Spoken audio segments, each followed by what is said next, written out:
মাত্র 120 টাকায় দেয়ালের পুরো লুক বদলে যায়। বিশ্বাস হচ্ছে না?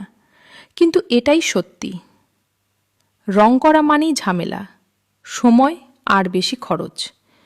কিন্তু 3D ওয়ালপেপার সহজ, স্মার্ট আর বাজেট ফ্রেন্ডলি সমাধান। দেয়ালে আসে গভীরতা, ঘরে আসে নতুন স্টাইল, আর চোখে পড়ে premium finish. Living room, bedroom কিংবা অফিস, প্রতিটি দেয়ালের জন্য আধুনিক ডিজাইন। সহজ ইনস্টলেশন, কোনো গন্ধ নেই, কোনো ভাঙা গড়া নয়। মাত্র 120 টাকায় বড় পরিবর্তন। আজই বেছে নিন 3D ওয়ালপেপার, কারণ স্মার্ট লুক এখন সবার নাগালে। রং উঠে যায়, ওয়ালপেপার থাকে, দেয়ালে নোংরা দাগ ঢেকে দিন।